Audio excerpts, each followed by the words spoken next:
They say blood is thicker than water, but sometimes family cuts deeper than any enemy ever could. What happened at my brother Jake's wedding wasn't just embarrassing.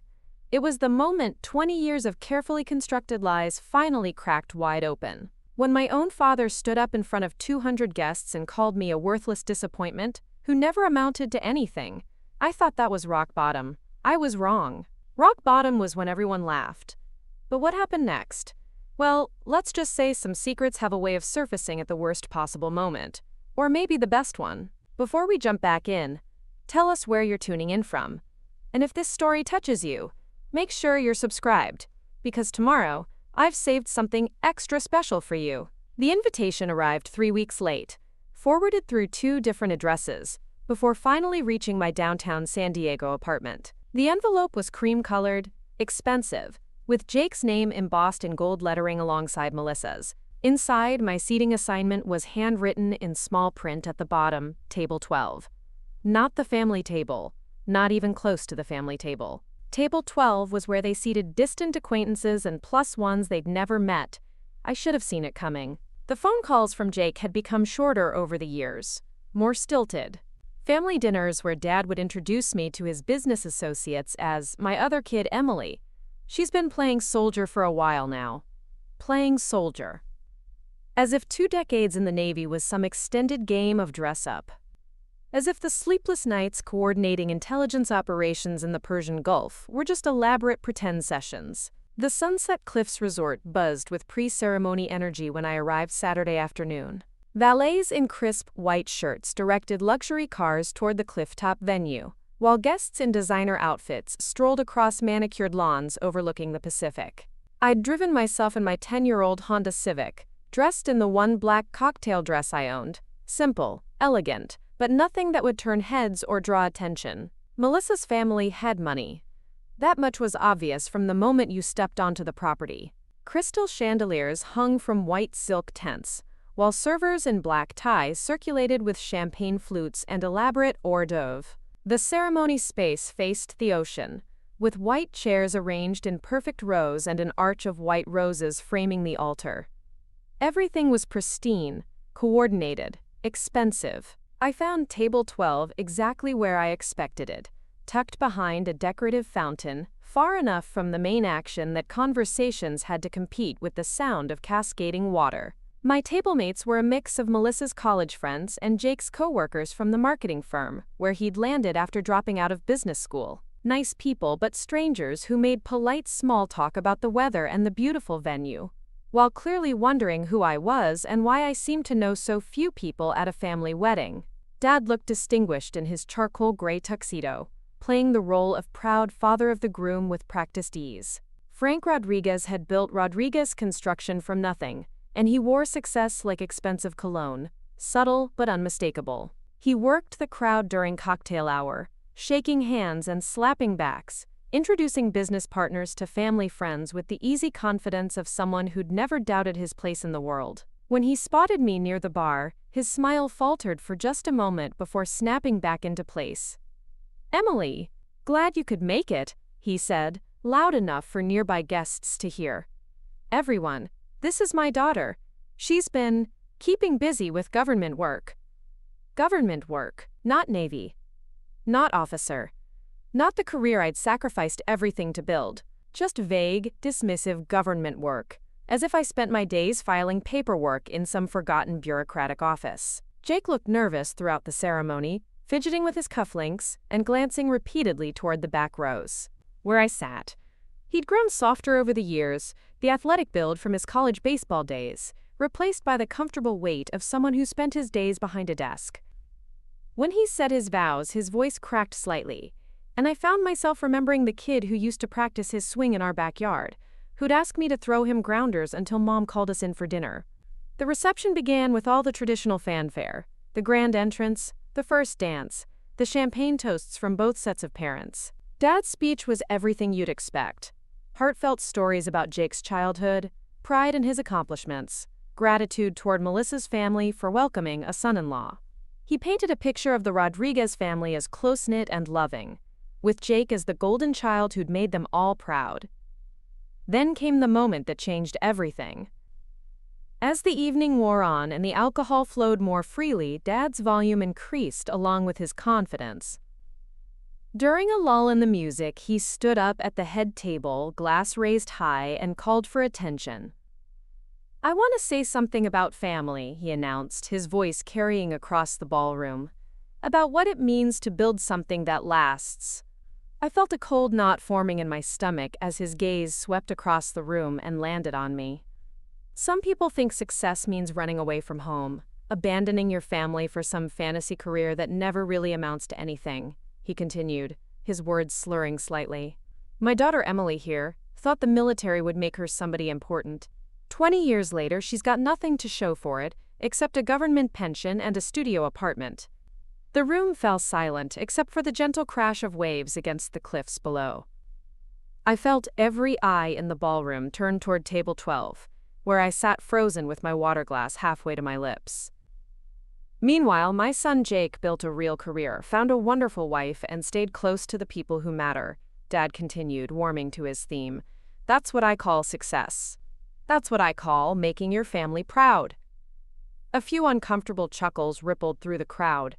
Someone clinked a glass. I could see Jake's face from across the room, pale and stricken. But he didn't stand up. He didn't interrupt. He just sat there while our father publicly humiliated me in front of everyone we'd ever known. I wanted to disappear.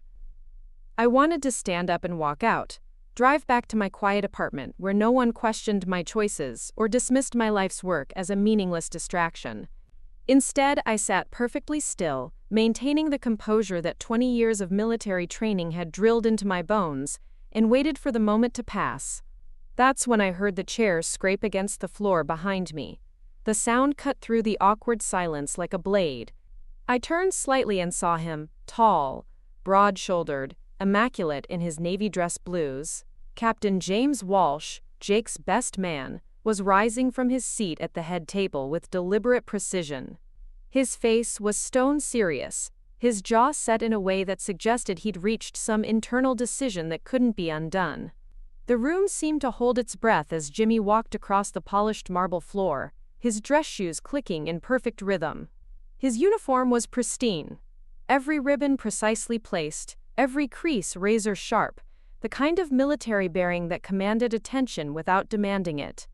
Dad was still standing at the microphone, champagne glass raised, looking confused by this unexpected interruption to his moment of triumph. Jimmy stopped directly in front of my table. The fountain's gentle splash seemed thunderous in the sudden quiet. He turned to face me fully, and I saw something in his eyes that made my chest tighten.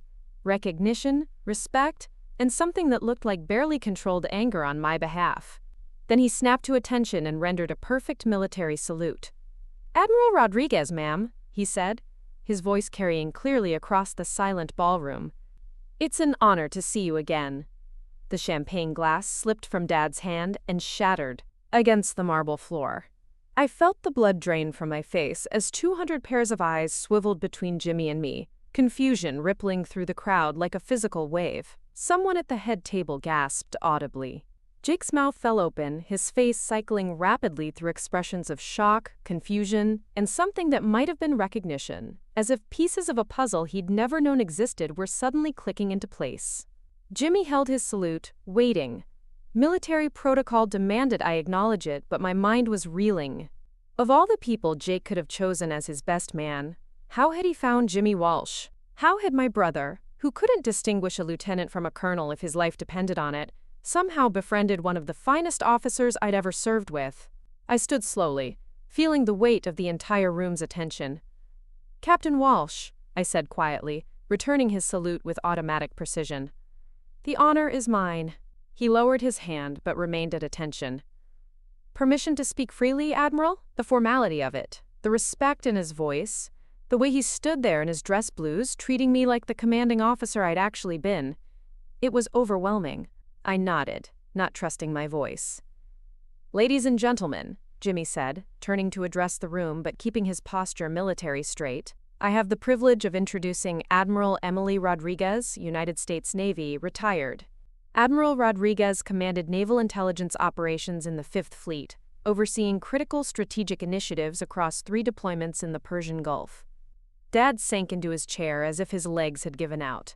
Melissa's hand flew to her mouth. At tables throughout the ballroom, guests began whispering frantically to each other, trying to process this sudden revelation that the woman they'd dismissed as a career disappointment was actually a flag officer, one of the highest-ranking positions in the entire military. Admiral Rodriguez led the intelligence team that prevented a major terrorist attack on coalition forces in 2018, Jimmy continued, his voice steady and authoritative. Her work saved hundreds of American lives and earned her the Navy Distinguished Service Medal, among numerous other commendations. I wanted to tell him to stop. The attention, the sudden shift in how everyone was looking at me, it felt almost as uncomfortable as Dad's earlier humiliation. But Jimmy wasn't finished. I had the honor of serving under Admiral Rodriguez during Operation Steadfast Guardian, he said.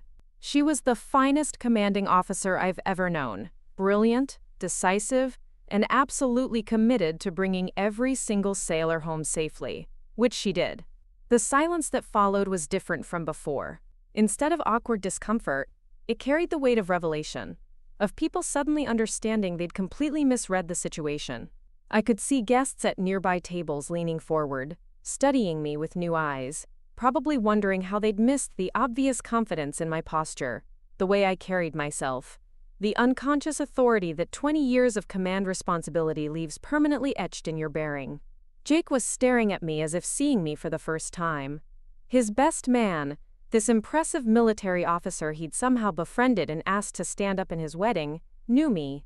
Not only knew me, but had served under my command, and was now publicly honoring me in front of everyone who'd just heard our father call me worthless.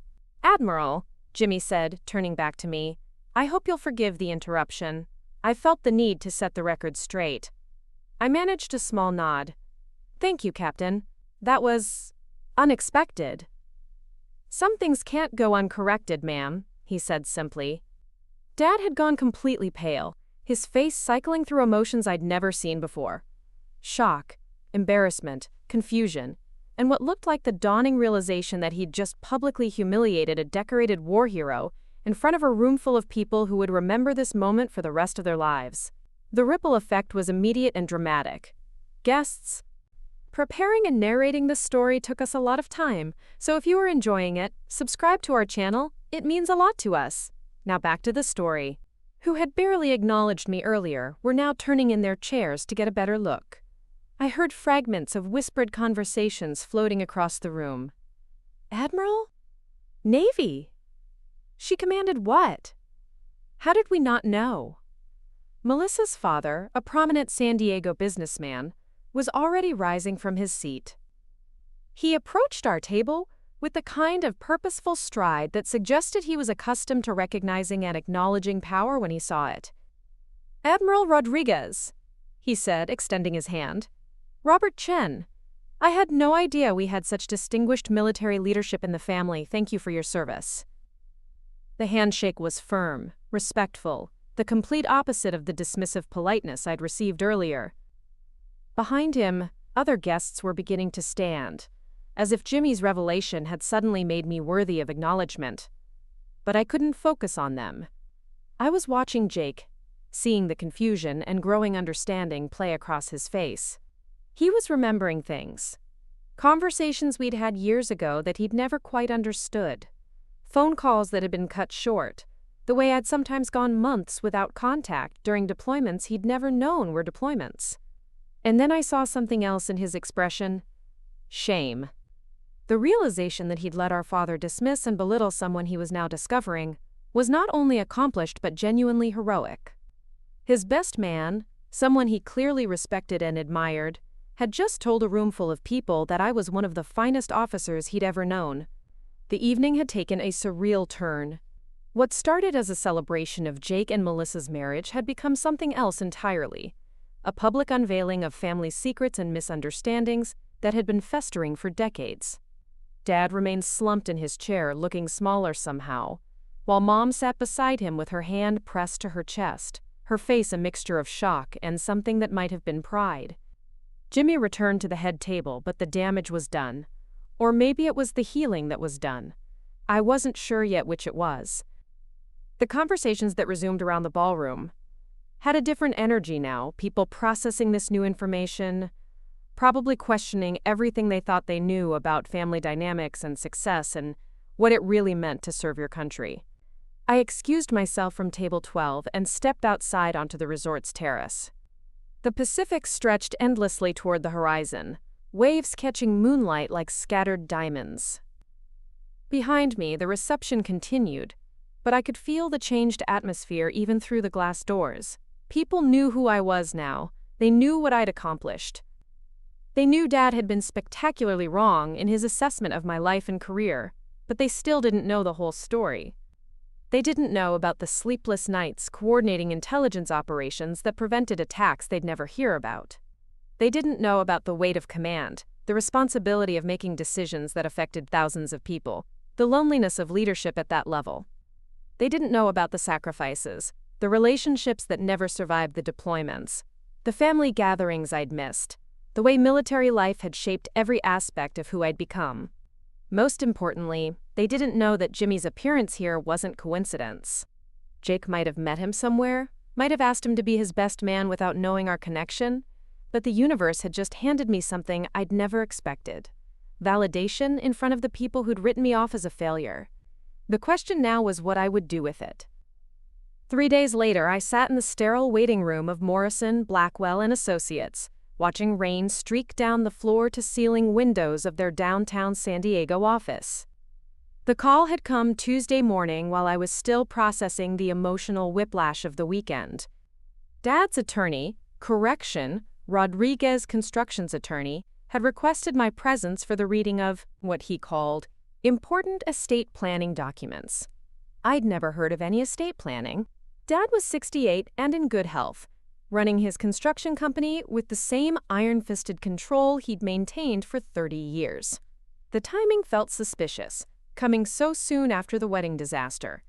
After Jimmy's revelation had turned me from family embarrassment into decorated war hero in front of 200 witnesses, someone had apparently decided it was time for official conversations. The law office occupied the 42nd floor of a glass tower overlooking San Diego Bay. Everything about it screamed expensive: marble floors, contemporary art, receptionists who spoke in hushed, reverent tones. This wasn't the kind of place that handled simple wills and basic legal documents.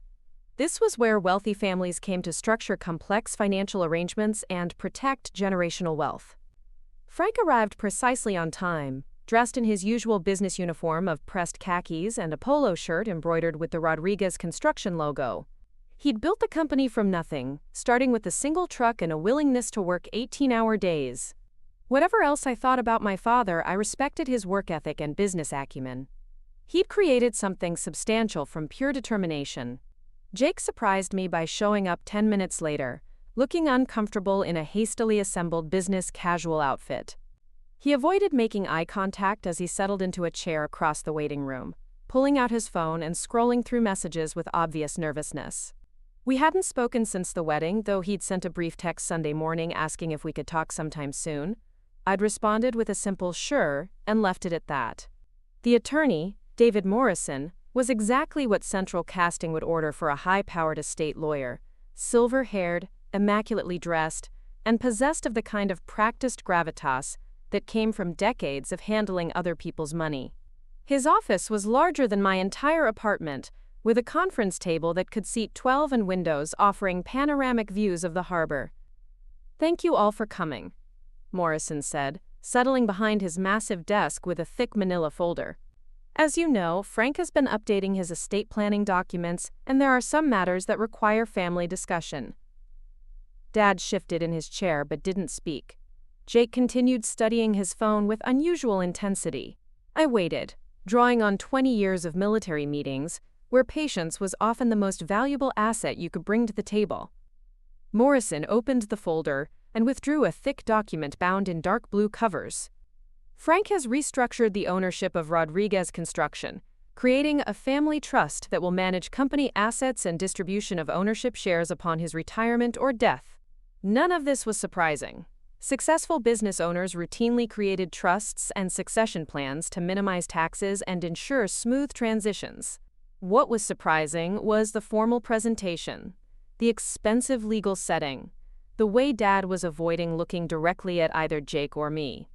The current structure allocates 70% of company ownership to Jake Rodriguez, 20% to Frank Rodriguez as lifetime income, and 10% to be held in trust for future Rodriguez grandchildren, Morrison continued, reading from the document with careful precision. I waited for my name. Morrison flipped to the next page, then the next, his voice droning through technical legal language about voting rights, dividend distributions, and management succession. Jake would assume control of day-to-day operations within 5 years. Dad would retain advisory capacity and lifetime income. The trust would protect assets from potential creditors or legal challenges. My name never appeared. The realization hit me like cold water.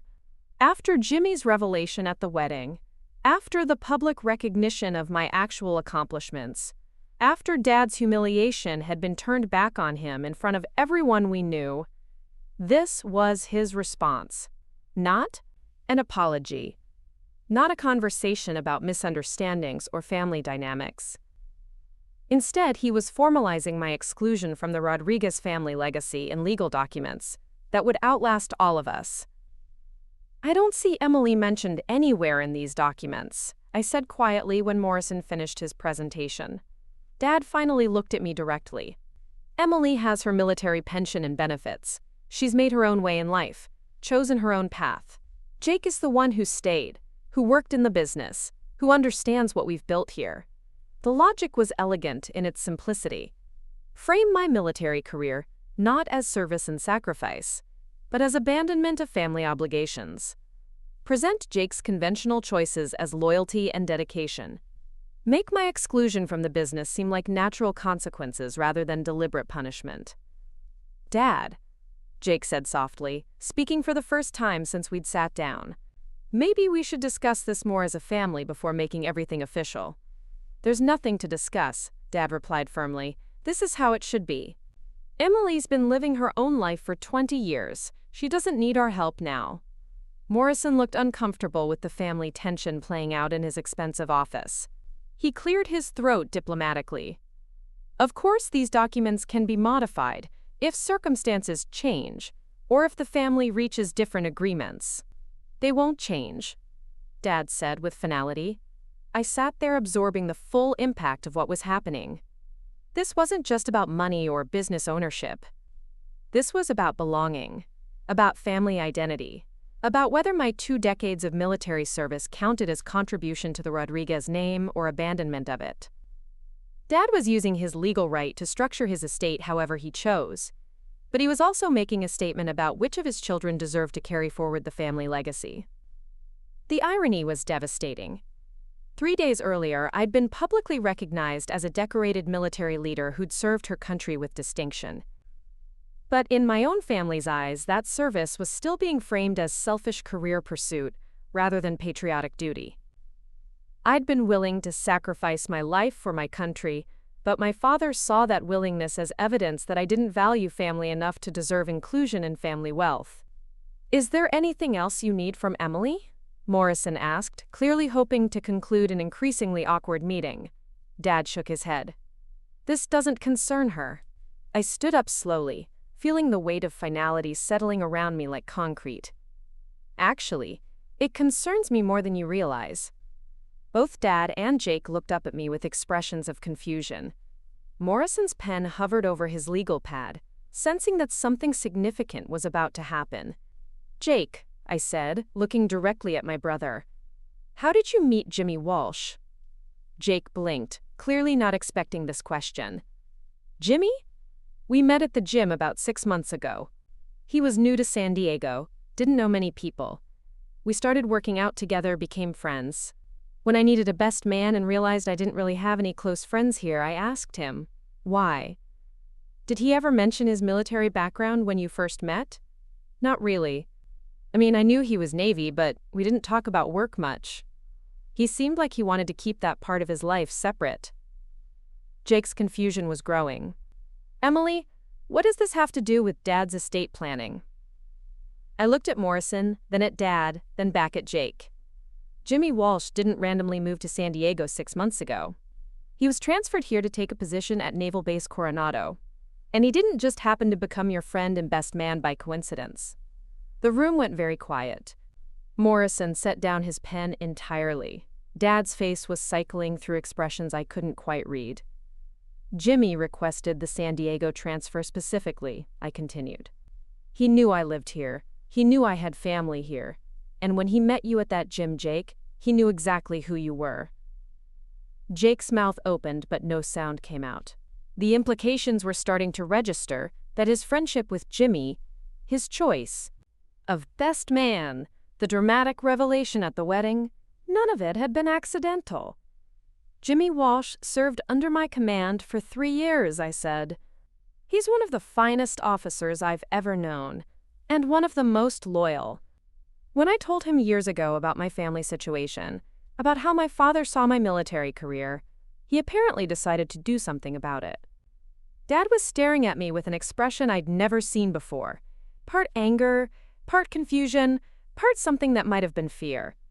"So you planned this?" he said. "You orchestrated some kind of elaborate setup to embarrass me at Jake's wedding?" "I didn't plan anything," I replied honestly. I had no idea Jimmy was Jake's best man until he stood up at that reception. But Jimmy is the kind of person who doesn't let injustice stand unchallenged, especially when it involves someone he respects. The silence stretched between us like a chasm. Morrison was taking notes frantically, probably recognizing that this family meeting had just become significantly more complicated than a routine estate planning discussion. "The question now," I said, looking around the room, "is what we do with the truth that's been revealed." Because Jimmy didn't just correct Dad's misstatements about my career at the wedding. He exposed 20 years of fundamental misunderstanding about who I am and what I've accomplished. Jake was shaking his head slowly. "Emily, I had no idea about any of it. About what you really did in the Navy, about your rank, about Jimmy knowing you. I thought you were just what Dad told you I was," I finished. "A disappointment who ran away from family responsibility to play soldier."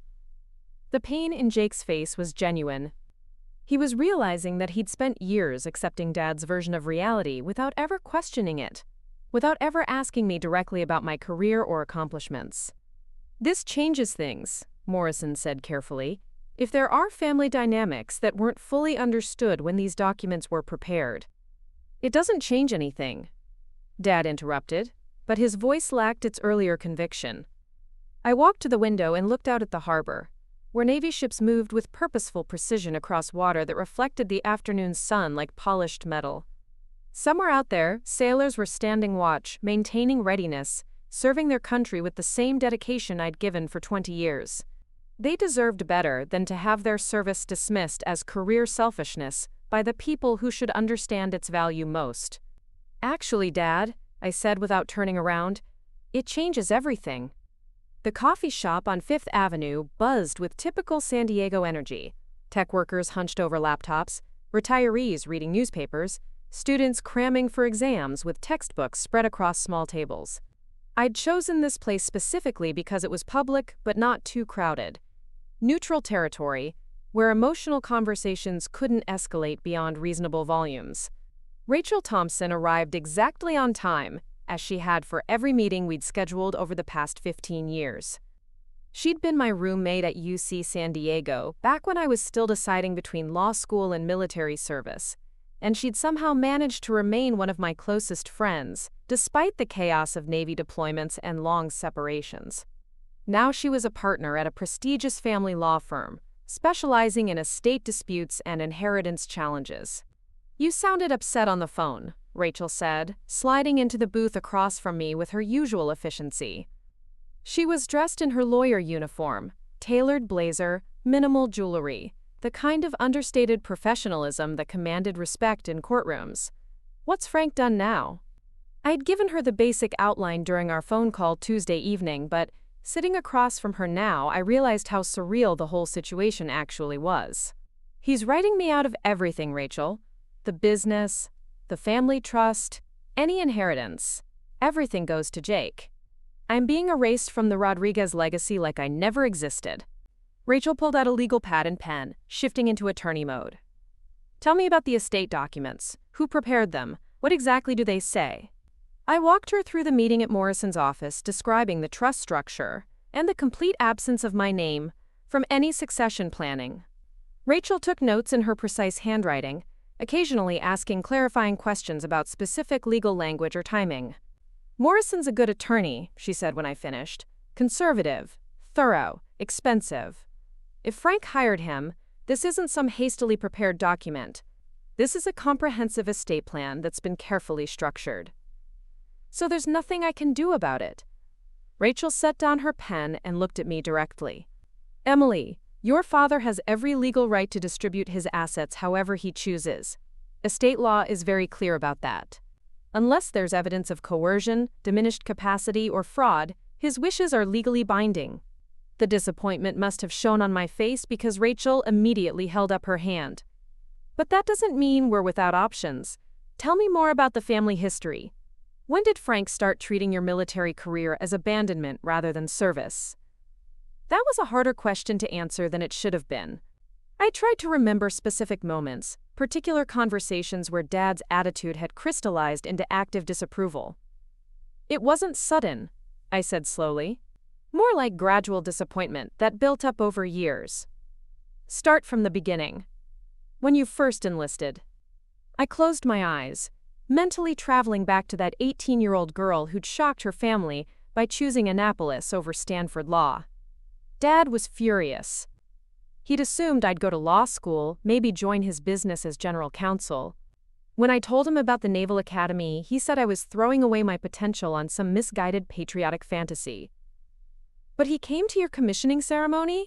He came, but he spent the whole weekend complaining about military life. The rules, the structure, the way officers had to move every few years. He kept saying it wasn't a real career for someone with my intelligence. Rachel was taking notes again. What about when you made rank? Promotions, command assignments, decorations? He never really understood the significance. When I made commander, he said congratulations, but compared it to Jake getting promoted to regional sales manager at some tech company. When I got my first command, he asked if that meant I'd finally be stationed somewhere permanently, so I could visit more often. And the family business? Did he ever invite you to participate? That was where the story got more complicated. He offered me a job twice, once when I made lieutenant commander, once when I made captain. Both times he presented it as rescuing me from military life, giving me a chance to come home and do something meaningful with the family company. How did you respond? I explained that I was serving my country, that military leadership was meaningful work, that I had obligations to my sailors and my mission. He took that as choosing the Navy over family. Rachel leaned back in her booth, processing everything I'd told her. So from Frank's perspective, you repeatedly chose military career over family participation. He sees Jake as the son who stayed loyal while you pursued personal ambition. But that's not what military service is, I protested. It's not personal ambition. It's duty, honor, sacrifice for something larger than yourself. I understand that, Emily. Any reasonable person would understand that.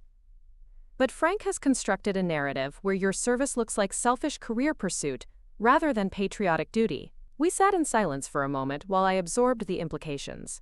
My father hadn't just misunderstood my choices. He'd actively reframed them in the worst possible light, building a story where my dedication to military service became evidence of family disloyalty. There's something else, I said, remembering a detail that had been nagging at me since the lawyer's office. When Morrison was reading the trust documents, he mentioned protecting assets from potential creditors or legal challenges. Why would Rodriguez Construction need that kind of protection? Rachel's pen stopped moving. What kind of business does your father run exactly? Construction. Commercial and residential projects throughout Southern California. He's built everything from shopping centers to military housing on Camp Pendleton. Military contracts? Rachel's voice sharpened with interest. Some. Not a huge percentage of his business, but he's done several projects for the Navy and Marines over the years. Rachel was quiet for a long moment, staring at her notes. Emily, I need to ask you something, and I want you to think carefully before you answer. Has your father ever asked you for information about military procurement processes, contract procedures, anything related to how the Navy awards construction projects? The question hit me like ice water. What are you suggesting? I'm not suggesting anything yet. I'm asking whether Frank has ever tried to use your military position to gain advantage in bidding for government contracts. I thought back through years of conversations, family dinners, casual phone calls. Had Dad ever asked about military construction projects? Had he ever wanted details about procurement timelines or contract specifications? The more I considered it, the more uncomfortable I became. He used to ask general questions about base construction projects, I said slowly. Where new housing was planned, what kind of facilities were being upgraded. I thought he was just making conversation, showing interest in my work. When did these conversations happen? Throughout my career, but especially after I made commander and started working on base infrastructure planning, he'd ask about Camp Pendleton projects, Coronado upgrades, that kind of thing. Rachel was writing furiously now. Did you ever provide specific information? Details about upcoming contracts or procurement schedules? No, I said immediately, then stopped. At least I don't think so. I mean, I might have mentioned general timelines or talked about projects that were already public knowledge. Emily, if your father used information from those conversations to gain competitive advantage in bidding for military contracts, that could constitute fraud. Government contractors are required to disclose any relationships that might create conflicts of interest. The implications were staggering. If Dad had been using my military position to unfairly advantage Rodriguez Construction in government contracting, he hadn't just been dismissing my service. He'd been exploiting it for financial gain while publicly treating it as worthless. What would that mean legally? I asked. If there's evidence of procurement fraud, it could invalidate existing contracts, result in criminal charges, and trigger financial penalties that could bankrupt the company, Rachel said grimly. It would also explain why Frank is so eager to formalize Jake's ownership and exclude you from any legal connection to the business. My phone buzzed with a text message. Kevin Park, my former intelligence analyst who'd left the Navy 2 years earlier to work in cybersecurity. His message was brief but intriguing. Saw the news about your family's construction company. We need to talk. I showed the message to Rachel. Kevin worked for me for 3 years. He's brilliant, with financial analysis and digital forensics. If anyone could find evidence of procurement irregularities, it would be him. Do you trust him? With my life. He saved our operation twice in the Gulf with his analytical work. Rachel closed her legal pad and leaned forward. Emily, I think we're looking at something much bigger than estate planning disputes. If Frank has been using your military connection for business advantage, while simultaneously excluding you from family inheritance, we're talking about potential fraud that could expose him to serious legal consequences. What do we do? First, we meet with Kevin and see what he's discovered. Second, we start documenting every conversation you remember having with Frank about military contracts or base construction projects. Third, we research Rodriguez Construction's government contract history and look for patterns. I felt a familiar sensation, the same focused energy that had driven me through complex intelligence operations, when pieces of a puzzle suddenly started forming a coherent picture. Rachel, what if the estate planning isn't about rewarding Jake's loyalty? What if it's about protecting Frank from legal exposure by making sure I have no legal connection to the company if investigations start? That's exactly what I'm thinking, she replied. Frank isn't just writing you out of his will. He's trying to insulate you from potential criminal liability while ensuring you can't benefit from years of business success that might have been built on exploiting your military position. The coffee shop suddenly felt too small, too public for the conversation we were having. Outside, San Diego continued its typical Tuesday rhythm, tourists walking toward the waterfront, business people hurrying between meetings, military personnel from the nearby bases running errands in uniform. Normal life proceeding while my understanding of family dynamics underwent seismic shifts. There's one more thing, I said, remembering something that had seemed insignificant at the time. At the wedding, when Jimmy revealed my actual rank and position, Dad looked genuinely shocked. Not just embarrassed, shocked. Like he'd never really understood what my job entailed. Meaning what? Meaning maybe he didn't realize that naval intelligence officers have access to procurement information, contract specifications, strategic planning documents. Maybe he thought he was just making conversation with his daughter who worked some vague government job. Rachel gathered her papers and stood up. Or maybe he knew exactly what he was doing and counted on you being too loyal and too trusting to recognize it. As we walked toward the parking garage, I realized that Jimmy's dramatic revelation at Jake's wedding had accomplished more than restoring my reputation in front of family and friends. It had also forced Dad to confront the reality of what my military career actually represented, not just in terms of honor and service, but in terms of access to information and influence that he might have been exploiting for decades. The question now was whether Kevin had found evidence to support our suspicions, and whether I was prepared for what that evidence might reveal about the man who'd raised me to value integrity above everything else. Kevin Park's cybersecurity office occupied the 15th floor of a sleek downtown building, all glass walls and modern furniture that screamed successful tech entrepreneur. When I'd known him in the Navy, he'd been a brilliant but slightly awkward intelligence analyst who could make spreadsheets reveal secrets that seasoned investigators missed. Now he looked like he belonged on the cover of a business magazine. Designer jeans, expensive sneakers, the kind of casual confidence that came with financial success. "Admiral," he said, standing when Rachel and I entered his conference room. Even in civilian life, he maintained the military courtesy that had made him such an effective subordinate. "Thank you for coming. It's just Emily now, Kevin. What did you find?" He gestured toward a wall-mounted monitor, displaying a complex spreadsheet filled with dates, dollar amounts, and company names. Rodriguez Construction has been awarded 17 federal contracts over the past 12 years, totaling $43.7 million in government work. Rachel pulled out her legal pad. "That's a significant amount. What percentage of their total business?" "Based on their tax filings and public records, approximately 38% of their revenue comes from government contracts. They're more dependent on federal work than most construction companies their size." I studied the data, noting the timeline. "Kevin, when did the government contracts start?" "First award was in 2013, about 18 months after you took the intelligence position at Spawar." He clicked to the next screen. The contracts show an interesting pattern. Rodriguez Construction consistently underbids competitors by margins that suggest unusually precise cost estimates. "Meaning what, exactly?" Rachel asked. Kevin highlighted several entries on the spreadsheet.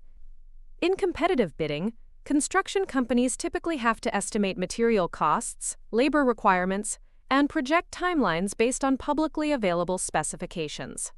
Rodriguez Construction's bids suggest they had more detailed information than their competitors." The implications were becoming clearer. "Show me the specific projects," I said. Kevin clicked through several screens, displaying detailed contract information. Camp Pendleton Bachelor Enlisted Quarters Renovation, $2.4 million. Naval Base Coronado Infrastructure Upgrades, $4.8 million. Marine Corps Air Station Miramar Hangar Construction, $6.2 million. Each project represented military facilities I'd been familiar with through my intelligence work. Each contract had been awarded during periods when I'd had access to detailed planning documents, budget allocations, and strategic timelines that weren't part of public procurement announcements.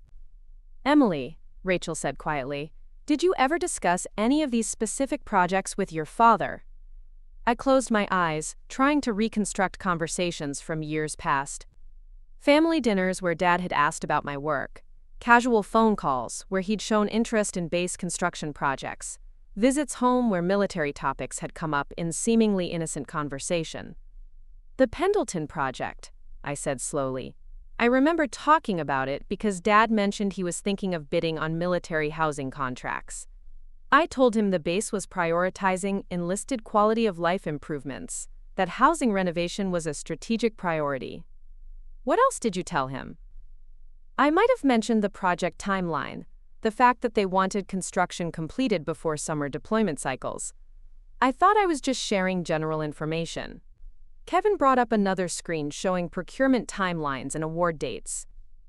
Rodriguez Construction submitted their bid for the Pendleton project 3 days before the official request for proposals was published. Their bid document referenced specific technical requirements that weren't included in the preliminary announcement. The cold reality was settling into my stomach like lead. Dad hadn't just been making conversation during those family discussions about my work. He'd been systematically gathering intelligence about upcoming contracts, using information I'd provided to craft winning bids that undercut his competition. "There's more," Kevin continued, his voice gentle but relentless.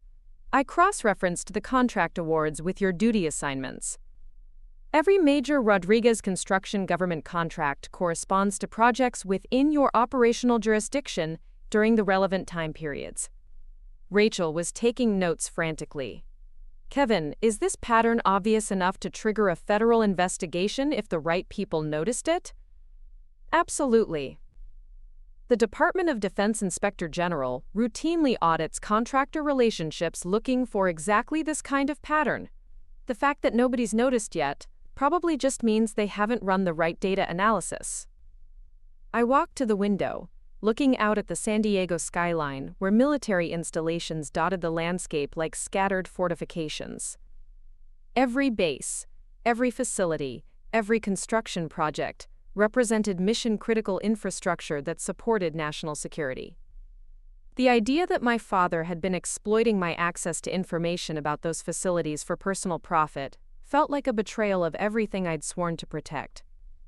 "What would happen if this came to light?" I asked without turning around. Kevin and Rachel exchanged glances. "Criminal charges for procurement fraud, conspiracy, and potentially violations of the Military Whistleblower Protection Act if they can prove Frank knowingly exploited classified or sensitive information," Rachel said. "Financial penalties could include forfeit of all government contract profits, which would probably bankrupt Rodriguez Construction." "And what about me? Could I face charges for inadvertently providing information?" "That depends on whether prosecutors believe you acted knowingly or were manipulated by someone you trusted," Kevin replied. "Military officers have been prosecuted for less, but given your record and the circumstances, criminal charges against you would be unlikely." The phrase "unlikely" hung in the air like a threat. 20 years of distinguished military service, a spotless record, decorations for valor and leadership. All of it could be overshadowed by the revelation that I'd been unknowingly feeding intelligence to someone who used it for personal gain. "There's something else you need to see," Kevin said, bringing up a new document on the screen. "I found this in Rodriguez Construction's corporate filings from last month." The document was a formal business restructuring plan, filed with the California Secretary of State just 2 weeks before Jake's wedding. It outlined the transfer of all government contracting operations to a new subsidiary company, with Jake listed as sole owner and Frank retaining only civilian construction projects. "He's been planning this separation for months," Rachel observed, "isolating the government contracting business from the main company, making Jake responsible for any potential legal issues." "But Jake doesn't know about any of this," I said. "He has no idea that his inheritance might be built on procurement fraud." Kevin nodded grimly. "That's probably intentional. If investigators start looking into Rodriguez Construction's government contracts, Frank can claim Jake was running that division independently, that any irregularities were Jake's responsibility." The scope of Dad's manipulation was breathtaking. He'd spent years exploiting my military position for business advantage while publicly dismissing my career as worthless. He'd constructed an estate plan that excluded me from family wealth, while potentially exposing Jake to criminal liability for contracts secured through information I'd unknowingly provided. And he'd done all of this while presenting himself as a man of integrity who'd built his business through honest hard work. My phone rang. Jake's name appeared on the screen. "Emily, we need to talk," he said without preamble when I answered. "I've been going through some of Dad's business files, and I'm finding things that don't make sense." "What kind of things?" "Government contract files with notes in Dad's handwriting about military project timelines, budget priorities, technical specifications. Some of the information in these files predates the official contract announcements by weeks or months." I looked at Kevin and Rachel, both of whom were listening to my side of the conversation with intense focus. "Jake, where are you right now?" "Dad's office at the construction site. He's in meetings all afternoon." "Emily, some of these notes reference conversations with you. Dates, times, details about base construction projects." The moment of truth was arriving faster than I'd expected. "Don't touch anything else. Don't copy anything. Don't let Dad know you've seen those files. Why? What's going on? I took a deep breath. Meet me at Rachel's law office in an hour. Bring whatever you've already seen, but don't go back for more documents. And Jake, this is important. Don't tell Dad or anyone else about this conversation. Emily, you're scaring me. Good. You should be scared. After I hung up, Rachel was already organizing documents and making lists.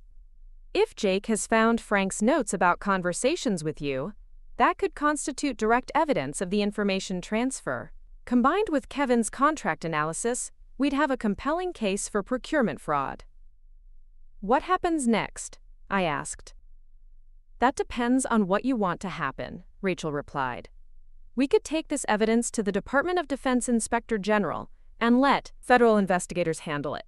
Frank would face criminal charges, Rodriguez Construction would likely be banned from future government contracts, and Jake could be implicated as an unwitting accomplice. Or we could confront Frank directly, give him a chance to make this right before involving federal authorities.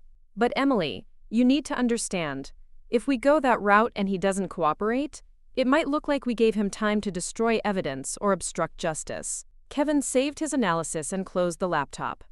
There's a third option. You could walk away. Pretend you never discovered any of this. Let Frank's estate planning stand as written, and protect your family from the consequences of his choices. The suggestion hung in the air like a challenge. I could choose family loyalty over justice, personal peace over principle. I could let Dad continue benefiting from contracts secured through information I'd provided, allow Jake to inherit a business built partially on fraud, and accept my exclusion from family wealth as the price of maintaining comfortable illusions. But 20 years of military service had taught me that integrity wasn't situational. Either you stood up for what was right regardless of personal cost, or your principles meant nothing when they were actually tested. No, I said firmly. Walking away isn't an option. An hour later, Jake arrived at Rachel's office looking pale and carrying a manila folder stuffed with photocopied documents. He'd obviously been thinking during the drive downtown, because the first thing he said was, "This is about the government contracts, isn't it?" "Sit down, Jake. We need to talk." Rachel's conference room felt smaller with 4 people around the table, the afternoon sun streaming through floor-to-ceiling windows and illuminating the evidence of Dad's systematic deception. Jake opened his folder and spread out the documents he'd copied, handwritten notes, contract specifications, timeline charts that showed Rodriguez Construction's unusual success rate with federal projects. "I've been through most of Dad's government contract files," Jake said. "Every major project has supplementary notes that seem to come from sources other than the official procurement announcements. And Emily, your name appears in these notes dozens of times." Kevin leaned forward to examine the documents. "This is direct evidence of information transfer. Frank documented conversations with Emily about military construction projects, then used that information to structure competitive bids." "But I never knew he was using our conversations that way," I said. "I thought he was just showing interest in my work." "That's probably what saved your career," Rachel observed.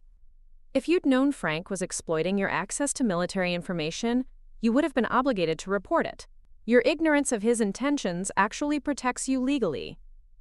Jake was studying one of his father's handwritten notes, his face growing more troubled by the minute. "Emily, this note from 2019 quotes you talking about Marine Corps construction priorities at Miramar. Dad won a $4 million hangar project 2 months later." "I remember that conversation," I said quietly. "It was at your birthday dinner. Dad asked about my work, and I mentioned that the Marines were prioritizing aircraft maintenance facilities. I thought it was normal family conversation." "Jesus," Jake muttered. "How many of these conversations were there?" Kevin had been running calculations on his laptop. "Based on the contract timeline and Emily's documented visits home, I estimate Frank used information from family conversations to secure contracts worth approximately $26 million over 8 years. The number hit Jake like a physical blow. He slumped back in his chair, staring at the evidence spread across the conference table. So more than half of Dad's government contract revenue came from exploiting Emily's military position, while simultaneously telling everyone that her military career was worthless, Rachel added, and now he's structured his estate to exclude Emily from benefiting from business success that was built partially on information she unknowingly provided, I concluded. Jake was quiet for a long time, processing the full scope of what we'd discovered. When he finally spoke, his voice was barely above a whisper. "What do we do now?" Rachel organized the documents into neat piles. "We have several options, but they all involve difficult choices. We could report this to federal authorities and let justice take its course, knowing that Frank will face criminal charges and Rodriguez Construction will probably be destroyed. We could confront Frank directly and demand he restructure his estate planning to include Emily, using the threat of exposure as leverage.